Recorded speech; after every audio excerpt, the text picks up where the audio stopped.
দুনিয়ার এই চাকচিক্য বেশি দিন থাকবে না, দুনিয়ার সৌন্দর্য বেশি দিন থাকবে না।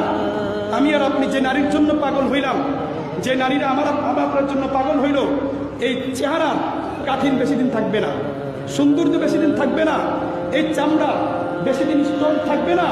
কিছুদিন পরে এগুলার কোনো ভ্যালু থাকবে না। ভ্যালু থাকবে বলেন? কিছুই থাকবে না। যুবকের রূপ থাকবে না, যুবতীর রূপ থাকবে না, সবকিছু বিলীন হয়ে যাবে, সবকিছু মাটির সাথে একাকার হয়ে যাবে। আসলে এই দুনিয়া হলো স্বার্থপর, এই দুনিয়া স্বার্থপর, কেউ কারো জন্য আপন নয়। করোনার পরিস্থিতি আমাদেরকে শিক্ষা দিয়েছে যে দুনিয়া কেউ কারোর জন্য না। যখন কোনো ব্যক্তির করোনা হয়েছে, এমনও তো নজির ছিল যে মা মারা গেছে, সন্তানরা জানাজার নামাজে অংশগ্রহণ করেননি। বাবা মারা গিয়েছে, সন্তানরা স্পর্শ করে নাই। এটা দুনিয়ার পরিস্থিতির কথা বললাম। আর আল্লাহ তাআলা বলছেন, ইয়াউমা ইয়াফিরুল মারউ মিন আখি ওয়া উম্মিহি ওয়া আবি ওয়া সাহিবাতিহি ওয়া বানি লিকুল্লি ইমরিইন মিনহুম ইয়াউমা ইদিন শানুন ইউগনি।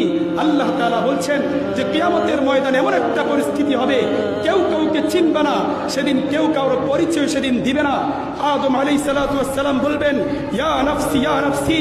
নূহ আলাইহিস সালাতু ওয়াস সালাম বলবেন, ইয়া নাফসি ইয়া নাফসি।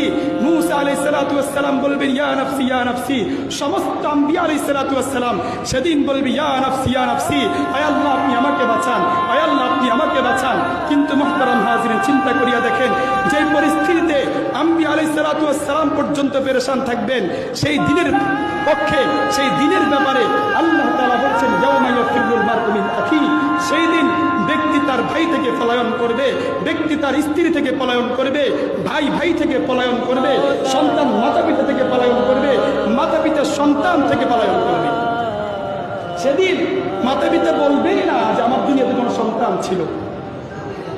কথা বাস্তব, কেউ বাস্তব, সরাসরি কোরআনের কথা বললাম। তাহলে সেদিন কেউ কারোর জন্য নয়, সেদিন কেউ কাউকে চিনবে না। এজন্য মুহতারাম হাজিরিন, ওই দিনের জন্যই কাজ করতে হবে, ওই পরকালীন জীবনকে সুন্দর করতে হবে। দুনিয়াতে তো আমাদের সহযোগীর অভাব নাই। টাকা যতদিন আপনার আছে, বন্ধু আপনার পকেটে পকেটে থাকবে। দুনিয়াতে আপনি বহুত লোক পাইবেন, আখিরাতে কিন্তু আপনি লোক পাইবেন না। এই জন্য আখিরাত সাজাবেন তো ইনশাআল্লাহ। দুনিয়ার আশা থেকে আখিরাতের আশা বড় করতে হবে। দুনিয়ার সৌন্দর্যের চাইতে আখিরাতের সৌন্দর্যকে প্রাধান্য দিতে হবে।